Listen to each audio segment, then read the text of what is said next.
Hey, what's up, Party Jets Sports? It's one of your hosts, Caleb Gill, back with a series of Jets Misfortunes. It needed to come back. It did.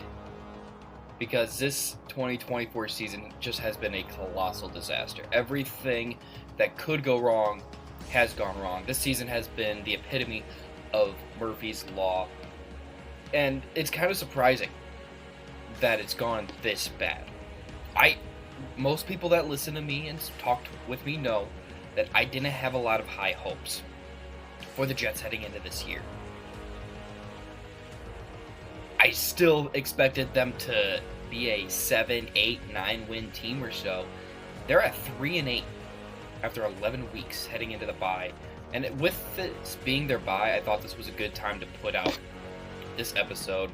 I was already planning on putting out this episode, and then the news of General Manager Joe Douglas getting fired really solidified that this needed to come out this week during the bye. So here we are. Let's get into Joe Douglas first. This is a guy that I said should have been fired last. Him and Robert Saleh should have been let go after the 2023 year when they went into that season failing to get a backup quarterback for Aaron Rodgers, and pretty much saying that, you know what, Aaron Rodgers is not playing this year, it's a mulligan year. This year doesn't matter. And the way everything unfolded last year, yeah, they won 7 games, but the games they lost big. And that was a common theme with Robert Saleh. He ended his tenure, I want to make sure I have this correct. He was 20-36, 19 losses by double digits. So he had only one more win with the Jets than he did losses of double digits, or like more than 10 points. That's gross. So that's why he was let go. Joe Douglas was let go because the team that's been built is a 3-8 football team. He built up the offensive line, which actually the offensive line this year wasn't as bad as it's been. It's been one of the better offensive lines in recent memory for the Jets, but it took this long to get here. And because of Joe Douglas's past failures on the offensive line, they had to draft a left tackle in the first round. I think Olu Fashanu is going to be a good player for the Jets. I think he's going to be a good staple. But had that been properly addressed earlier, the Jets could have drafted Brock Bowers. Imagine Brock Bowers here. I was brocked up. If you recall, for Bowers. So, like, those misses, Tyron Smith this year. That was their big free agent signing on the offensive line, and he became a liability, which happens. I mean, he's an older player. It sucks that it ended that way for him, but I mean, it is what it is. And they drafted Fashanu because it was always a possibility of Smith. So, like, the offensive line this year gets a decent, a little pass, but it shouldn't have taken this long, especially when Joe Douglas came in saying, like, he was going to fix up the offensive line. It took 5 years. He was here for 6 years. So for anyone saying that Joe Douglas didn't have a chance or have a shot, his 6-year contract was up at the end of this season. He got more than enough time to fix his team. And you look back at Joe Douglas's draft classes. Whenever Joe Douglas is talked about in a positive light, everyone always talks about the 2022 draft class, where your first 4 picks nailed it. Yeah, the offensive rookie, defensive rookie of the year, Jermaine Johnson, and Breece Hall. But they were all taken within the first 40 picks. So, I mean, you give most people enough chances, they're going to get some hits. what's he do with the rest of his classes? That's where other people don't realize he was an average GM at best. His first draft class set this team back. 2020 was his first draft class. He was hired in June or July of 2019. So that 2019 offseason and season in general, like the record, that 7-10 or 7-9 record, goes on Joe Douglas' record, but like it wasn't a team he built, which ironically is the best win percentage for a team since Joe Douglas has been the general manager. That 2020 year, yeah, 2019, that 2019 season was the best season for a Joe Douglas managed team. And it wasn't even his team. So 2020, his first draft pick, Mekhi Becton. Maybe he's working out in Philly, but he didn't work out in New York. For a multitude of reasons. And the reason why this one sucks so much is because, one, you needed the left tackle. Or a tackle. And two, it was him or Tristan Wirfs. Both players were on the board, and the Jets chose Becton over Wirfs.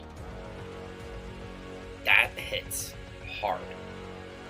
So then, the rest of that class is Denzel Mims, Ashton Davis, Jabari Zuniga, Michael Pirine, James Morgan, Cameron Clark, Bryce Hall, Braden Mann. That entire class. Only one of those players are still on the team, and that's Ashton Davis, and he's a liability. And I know I've gone through all the Joe Douglas' draft classes, but like everyone says, like, oh, the Jets have so much talent. They have a couple young pieces. Joe Douglas did bring in some good young pieces. Garrett Wilson, Maurice Hall, Fashanu.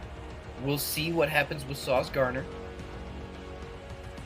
The offensive line, John Simpson was a good free agent signing this year. That's panned out well. The offensive line, I don't think I would touch. Like the next general manager, that it should not be stressing about the offensive line in 2025.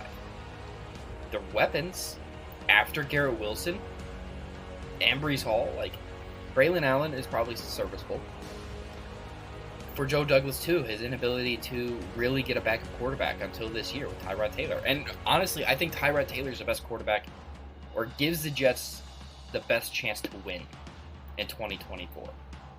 And that's with Aaron Rodgers playing. Like, that's the crazy thing about 2024, is that if you would have told anybody Aaron Rodgers was going to be the quarterback for the first 11 games, he was going to be the quarterback through the bye week for the Jets, would you have expected only 3 wins? Probably not. And now we're sitting here, and Tyrod Taylor probably gives you the best chance to win. And these wins, the Jets just find new ways to win every week. New ways to lose every week. They are a bad football team. No matter how much the media says, like, oh, it's a talented football team. They have pieces. It's not a complete empty cupboard like maybe Jacksonville or Carolina. But how much is that saying? There is a culture problem with the Jets, and it's a losing culture. You don't go 14 years without making the playoffs without having a losing culture. So Woody Johnson is at fault for most of this. Now, there was an Athletic article that came out this week too after Joe Douglas, and a lot of that does seem like the timing of that. Joe Douglas is trying to weather the storm because he wants a job in the future. So, of course, throw the owner that most people disrespect under the bus. How much of that I believe? Maybe 50-50. Do I really think Woody Johnson said to bench Aaron Rodgers after the Denver game and then trade for his buddy a couple weeks later? I don't. Do I think Woody Johnson said to bench Tony Adams? No. Do I think Woody Johnson was involved in some more decisions and Saleh and Douglas were led on to believe he would? Probably. Yeah, I mean, probably. So, Joe Douglas, he had 6 years. Your record in 6 years was 30-64. You are what your record says you are. And had he went the full, if he had gone the rest of the year, he would have had 100 games as general manager of this football team. And chances are he would have ended his tenure with only 30 or 31 wins. Because I don't know if the Jets win another game this year. Maybe the Jacksonville game, but the Jets are just not a good football team. Defensively, they are not good. And some people say, like, well, you shouldn't have fired Robert Saleh. They should have fired him sooner. They should have cleaned house sooner. If you look through the 14-year drought, there are so many half measures. They fire Mike Tannenbaum, bring in John Idzik to work with Rex Ryan. And then they do get rid of both. Bring in Mike McCagnon and Todd Bowles. They get rid of Todd Bowles, bring in Adam Gase. And then they fire McCagnon and bring in Joe Douglas. Then Joe Douglas fires Adam Gase. Brings in Robert Saleh. Robert Saleh was a Joe Douglas guy, by the way, for those that want to say, well, Joe Douglas should have had another year. His free agent signings haven't been that good. But anyways, the half measures from this team, I would have preferred that this entire thing bottom out the way it has, instead of winning a couple more games, having that false sense of hope,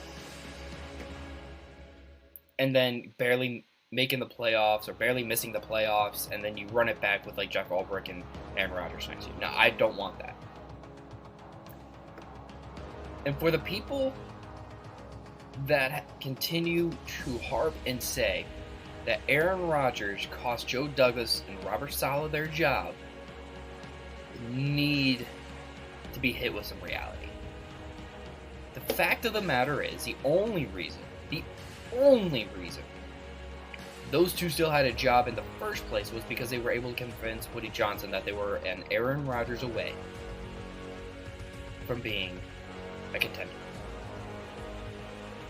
That's how they got the extra year and a half leash, nearly 2-year leash.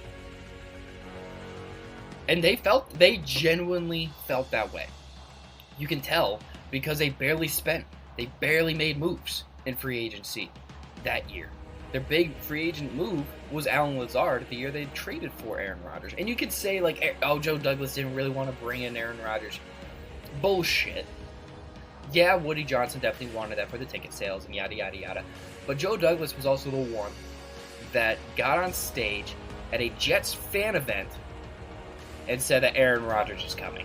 Dude was hammered and was on stage saying Aaron Rodgers is coming. He wanted Aaron Rodgers to.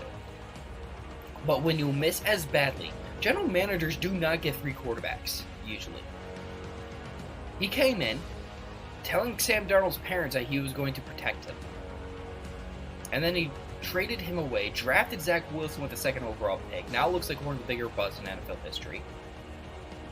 And you still got the chance for that last Hail Mary attempt.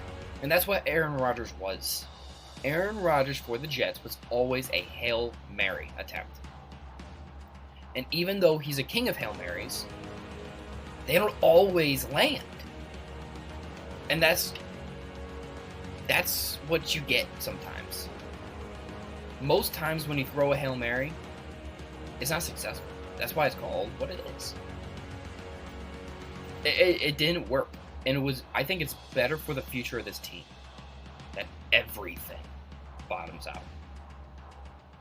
Now, assuming everything that's coming out now is true, where it doesn't look like Aaron Rodgers is going to be back this year or next year. Hell, I just saw this Bleacher Report notification I got. The notification is, Jets could release Rodgers. Insiders wouldn't be surprised if New York cut quarterback midseason. I don't think they'll cut him midseason, but all signs point to Aaron Rodgers not being a Jet next year. Rodgers, thank you for coming to New York, for giving us said hope that things would finally turn around. It didn't work. I would do it again. there's just other things I would have done differently along the way. And the Achilles injury definitely set this team back. It sucks. But Aaron Rodgers just is not the same quarterback he used to be. And that's a big problem here in 2024. You look at these losses, Aaron Rodgers is not pushing the ball down the field.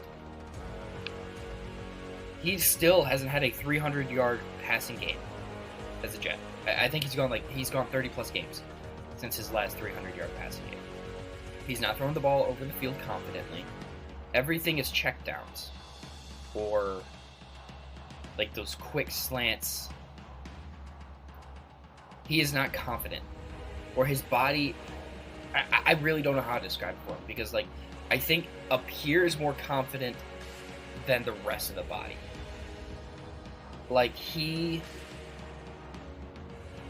mind is one place and says that they can still do things, but his body's like, buddy, we can't do this anymore. And it sucks, because say what you want about Aaron Rodgers, he's a Hall of Fame quarterback. And when legends fade off like this, it is tough to watch. And he's fading off. He can't move. He's not the same anymore. He's just not, plain and simple. Which is why I think Tyrod Taylor does give the Jets the best chance to win games. Because at least he's going to be able to move the pocket. He's going to stretch the ball down the field. Is he going to turn it over? Absolutely. Will he get hurt? Probably. But I don't know, man. It was... I appreciate the Jets for going all in on Aaron Rodgers. But even the all-in was a half-measured, bad attempt. Because they said all in, but all they did was get Aaron Rodgers to say we're good. So I appreciate that. There's just things I would have done differently along the way. So now what? You have the rest of the year. You're 3-8. You have lost seven of your last 8 games. The only win is a Thursday night win against Houston. That was magical. And that's the thing, too. Like, there were moments this year. Both Thursday night games are special, man. I for Christmas this year, I'm asking for like the Garrett Wilson touchdown where with his one hand. I'm asking for an autographed picture of that. Like that's badass. That's really cool that we got that this year. But we haven't seen a lot of that. And I think a lot of that too is this Jets team isn't a team. There is so much meat players. It's not a 53-man roster. It's a 53 bunch of individuals that aren't coming together. You have guys that aren't tackling, that are playing soft. The coaching staff is not coaching well. Like, they still trot Michael Clemens out there, even though he's a liability against running quarterbacks. Josh Allen, Kyler, Anthony Richardson, all had big, huge plays. Josh Allen's was a game clincher. Kyler Murray had 1 or 2 touchdowns with Michael Clemens on the edge, and then Anthony Richardson scored with Michael Clemens on the edge as well. Like, everybody knows he's a liability out there. So there's just so much, it's so much wrong with this. So it's been a colossal disaster, top to bottom. And you can't, it's kind of like Drew's issue with the Cowboys. You can't fire the owner. Now, the owner is going overseas, more than likely. He's probably going to try being an ambassador in the UK again. The problem is, the last time that happened, Christopher Johnson stepped in, his brother. Christopher Johnson's the one that hired Adam Gase. So, how much better Gase is really going to get? I just hope that the Jets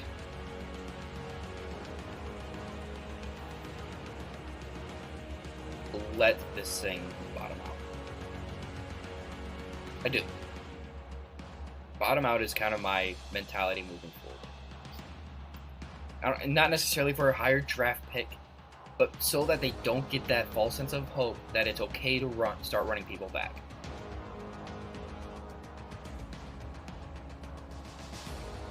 The Jets are going to need a new head coach, a new general manager, and a new quarterback.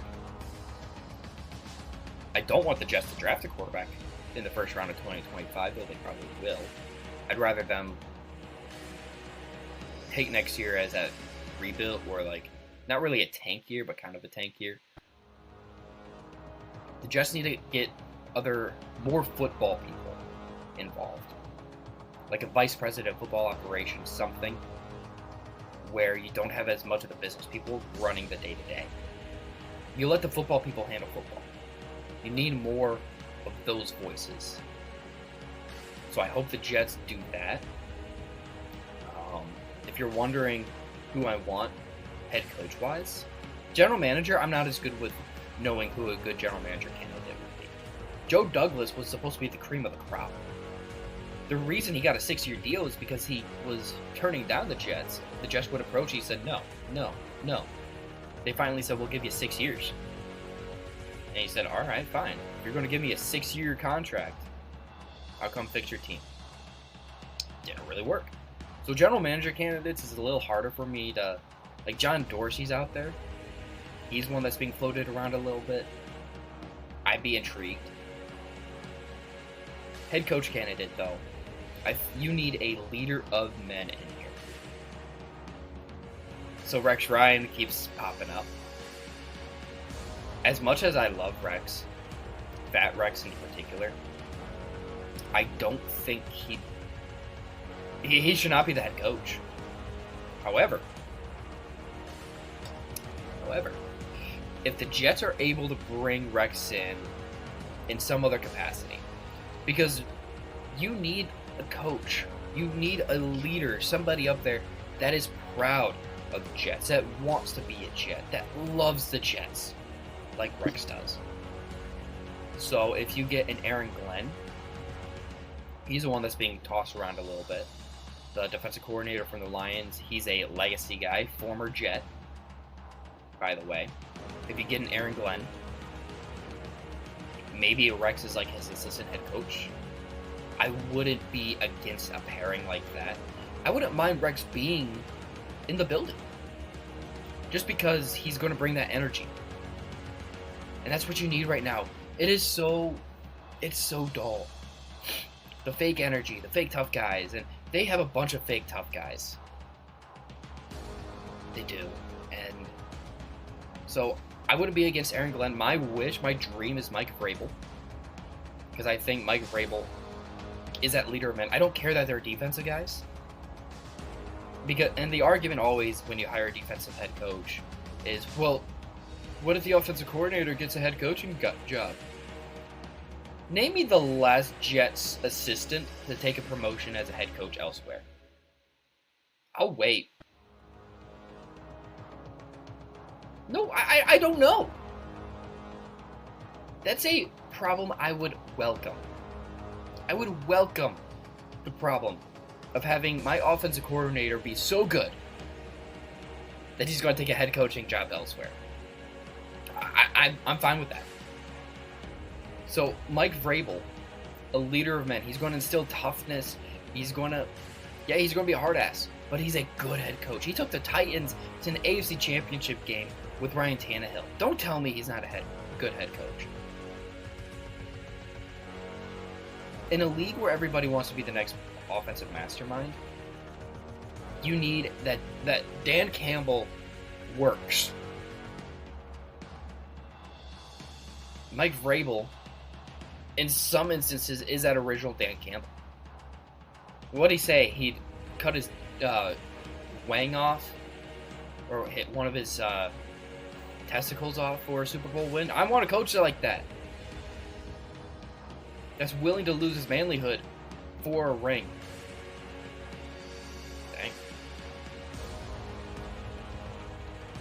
Dang. I don't... Ben Johnson's not coming here. I'm not even going to get my hopes up on Ben Johnson, even though, because like the argument too is, well, who's going to want to come to the Jets anyways? Todd Bowles Him and Dan Quinn were the top 2 head coaches candidates in their searches back in 2015. 2014 heading into 2015. The Jets hired Todd Bowles. But the reason they got Todd Bowles is because Dan Quinn was still playing for a Super Bowl. So they probably would have gotten Dan Quinn had they waited a minute. They just didn't want to wait. So they hired Todd Bowles. Still, those were the top 2 that year. Robert Saleh was a top head coach candidate when he was with the 49ers. The Jets got him.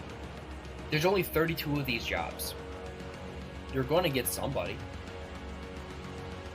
It's not going to be Ben Johnson. So I'm not even going to worry about getting my hopes up on that. I like Mike Vrabel. I wouldn't be against an Aaron Glenn. Those are the top 2 for me right now. As I'm clearly looking ahead to 2025. I've been looking ahead since Halloween. Actually, since that loss to New England, that's when the season was over. And since then, they're 1-2. The next couple games the Jets have, they host Seattle. Seattle's going to be playing for something. They go to Miami. They haven't played Miami yet. They go to Jacksonville. Like, Seattle, Miami has something to play for still. Jacksonville, that's a toss-up. The Rams are a tough team to play. They go to Buffalo, week 17. They all have something to play for. They'll probably be playing for the number 1 seed. And then last game against Miami. I see maximum 2 wins. So you probably finish the year with 5. I don't think the Jets win 6 or more. It's crazy. And again, I would rather as much as it hurts and it's excruciating to watch,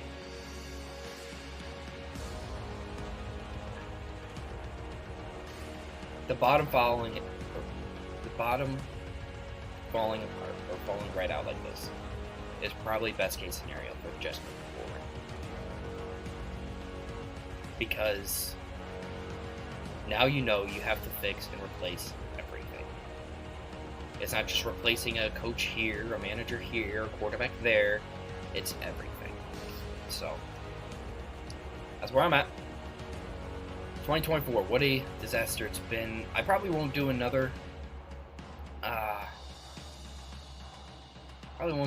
series of Jets Misfortunes until the offseason, would be my guess. But we will still continue to churn out content. We weren't able to get up a pod for week 11 of the NFL season. We do apologize for not being able to get that out, but do hope you stay tuned to the feed.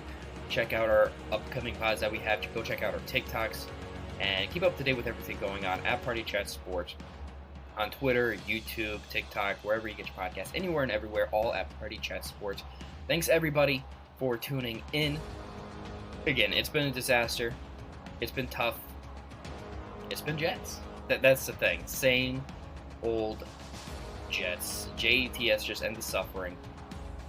Until next time, let's enjoy the bye week because now we can actually watch any other game that we want to. That's the great thing about bye weeks. We don't have to stress about our team this week. So until next time, have a good one. JTS.